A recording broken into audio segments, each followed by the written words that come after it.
देखिए, आपको प्रणाम और आपके सूत्र को प्रणाम। हमको ऐसा कोई सूचना नहीं है।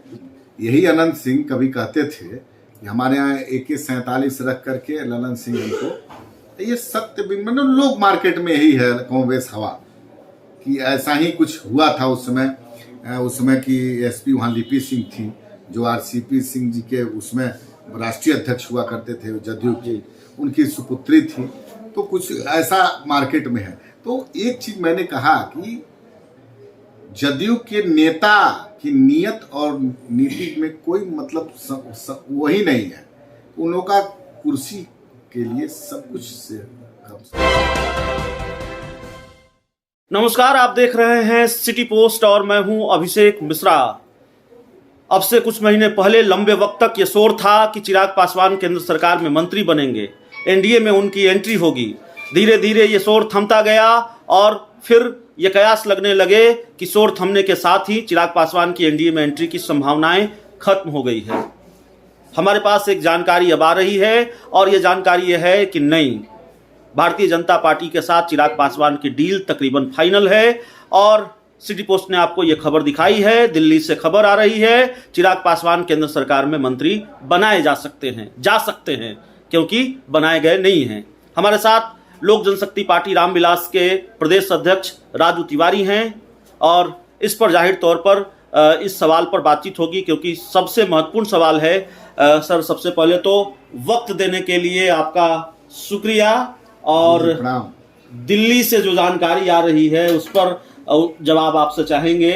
ये खबर है कि चिराग जी केंद्र सरकार में मंत्री बनाए जा रहे हैं। देखिए, आपको प्रणाम और आपके सूत्र को प्रणाम। हमको ऐसा कोई सूचना नहीं है। अगर सूचना होगी तो उसको बताएंगे हम लोग। देखिए, बात आप हमारे नेता आदमी चिराग पासवान एक मंत्री पद के लिए नहीं इतना बड़ा नहीं, वो तो चिराग पासवान भी कहते हैं। सुन लीजिए, बात आप छेड़े, मैं आपके सूत्र को पहले ही प्रणाम कर चुका हूँ। देखिए, बात यहाँ बिहार के विकास की, बिहार फर्स्ट और बिहारी फर्स्ट जो है विजन के लिए, तो इस विजन को कैसे लागू करें, कैसे हम इसको यहाँ पर क्रियान्वयन करें, इसका बीड़ा हमारे नेता चिराग पासवान जी उठाए। अगर मंत्री बनने की इतनी ही इच्छा रहती तो 2020 में जो भी सीट मिलता, हम भी आज विधायक मंत्री रहते और वो भी मंत्री रहते। तो मंत्री पद बहुत महत्वपूर्ण चीज नहीं है। सर देखिए, थोड़ा सा कंफ्यूजन क्लियर कर देते हैं। हमने ये नहीं कहा कि मंत्री बनने की महत्वाकांक्षा है चिराग पासवान की, हमने यह भी नहीं कहा कि मंत्री बनने की महत्वाकांक्षा है आपकी, लेकिन जो खबर आ रही है चिराग पासवान की एनडीए में एंट्री होनी है और एनडीए में एंट्री के साथ ही एनडीए में एंट्री की कीमत बीजेपी को ये चुकानी है कि चिराग पासवान को केंद्रीय मंत्रिमंडल में जगह देना है। हम ये नहीं कर रहे हैं कि चिराग पासवान मंत्री बनना चाहते हैं, उनकी महत्वाकांक्षा है, वो मंत्री बनने के लिए समझौते कर रहे हैं। हम ये कर रहे हैं और जानकारी के आधार पर कर रहे हैं, भले ही आप इसको खारिज कर रहे हैं, लेकिन जो जानकारी है वो यही है कि उनकी एनडीए में एंट्री अब तकरीबन तय है और इसकी कीमत या इस डील की जो शर्त है वो शर्त यही है कि चिराग पासवान एनडीए में मंत्री बनेंगे। देखिए, अगर ऐसी बात होगी जी तो कीमत और शर्त शब्द जो है जी वो हमारे नेता के डिक्शनरी में नहीं है। कीमत एक ही है, शर्त एक ही है कि बिहार में जो विकास की सोच, बिहार में जो शिक्षा की सोच, स्वास्थ्य की सोच, पलायन की सोच जो मेरे नेता की है जी, उस सोच को अगर कोई उसको अपना भी बनाएगा तो उसके तहत हमारे नेता किसी से भी समझौता करेंगे। शर्त की बात नहीं होती है। अब ये मेन एक ही शर्त है हमारे नेता की, कैसे बिहारियों का उत्थान हो। नीतीश कुमार बिहार के मुख्यमंत्री बीजेपी गैर बीजेपी दलों को या बीजेपी के जो सियासी दुश्मन हैं उन दलों को एकजुट कर रहे हैं, गोलबंद कर रहे हैं, लामबंद कर रहे हैं। ऐसे में भारतीय जनता पार्टी भी एक पैरेलल अभियान चलाती है जो कि चलाएगी ही।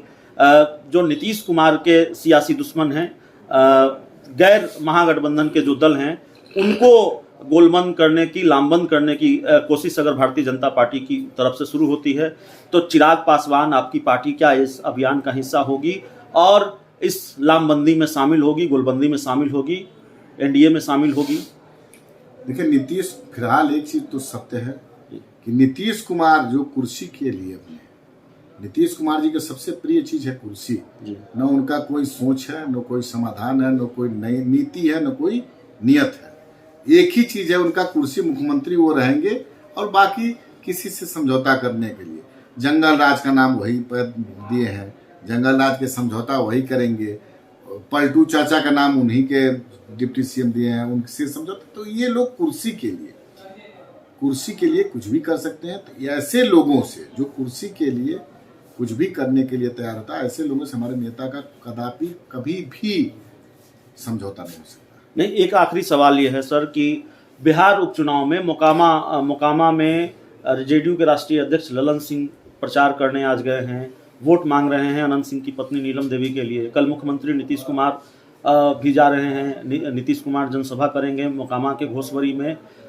थोड़ा सरप्राइजिंग नहीं है नीतीश कुमार और अनंत सिंह के जो रिश्ते रहे, ललन सिंह और अनंत सिंह के जो रिश्ते रहे? नहीं, सरप्राइजिंग तो जरूर है, क्योंकि यही अनंत सिंह कभी कहते थे कि हमारे यहाँ AK-47 रख करके ललन सिंह को, ये सत्य भी मतलब लोग मार्केट में यही है कॉन्ग्रेस हवा कि ऐसा ही कुछ हुआ था उस समय की SP वहाँ लिपि सिंह थी, जो RCP सिंह जी के उसमें राष्ट्रीय अध्यक्ष हुआ करते थे जदयू की, उनकी सुपुत्री थी।